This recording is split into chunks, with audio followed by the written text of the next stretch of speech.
So I think if we were going to talk about what's happened in what you've seen in your time at Vilis, what's been the biggest change that you've actually seen in the last 40, 50 years that you can actually say, yeah, I've seen a change in something, whether it's the way things are processed or cooked or the flavour of the food or how people treat you, how your business has grown. Is there anything that comes to mind as like a real turning point for the success of Vilis?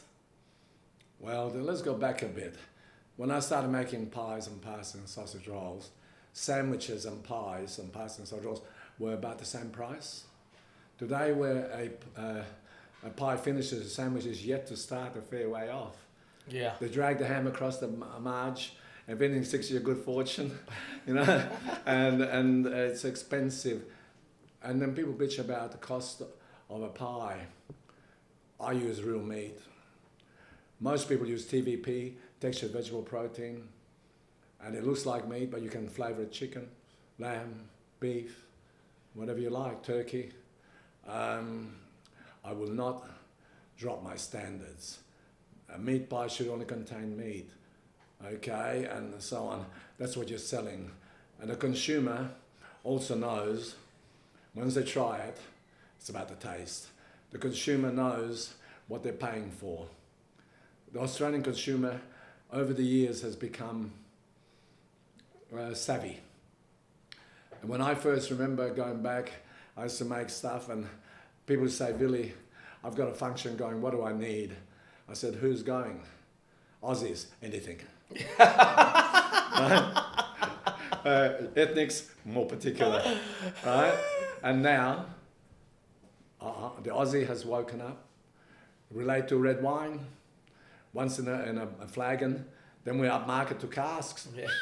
Hey, right? And then now we've got real bottles to put it in. So Plonk became one of our greatest exports. Challenged grain, challenged everything. Yeah. So, evolution. In my industry, there's been evolution. When I started, there was a pie, pasty, and sausage roll. You walked into a shop, give me a pie, and they didn't ask which pie. Yeah. There was only one. Yep. It's called choice. Australia and people in the world want choices. We don't all have the same taste buds, right? So we don't have the same things that we would like. A person likes this, another person likes something else. So I was the first to put out choice. When I put out the chicken, the steak and mushroom, the rang-dang, the satay, the Hungarian goulash, the curry pie, some of my opposition thought I was nuts. I must have been crazy. Who's going to eat it? I think they were backward. They needed to wise up. Yeah. The immigration was coming from all over the world. There were cultural differences, taste differences. You had to cater for all the different cultures, tastes and so on.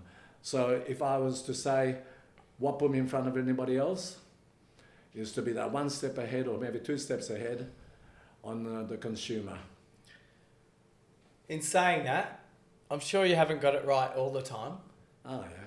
So what would be the worst filling that you have put into a pie? I've never heard of that.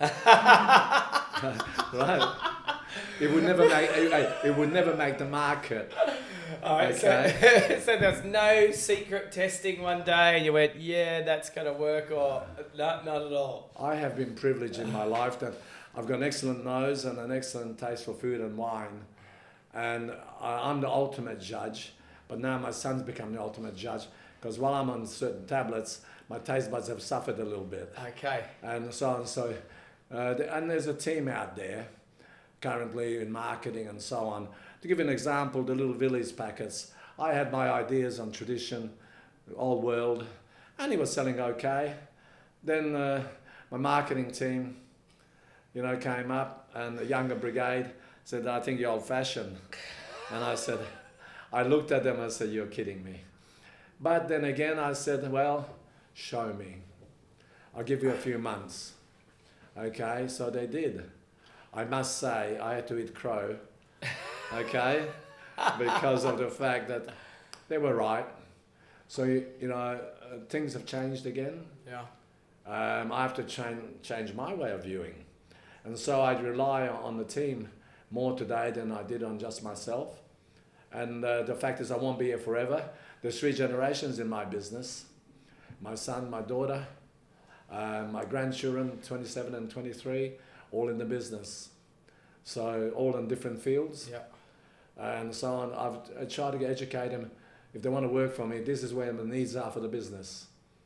Okay, Yeah. so I said to one of my grandsons, who's 23, if you're going to get married, can you choose a lawyer, please? I need one. It's cheaper to be married to one. It's cheaper to be married to one than paying for one. Yeah, without a doubt.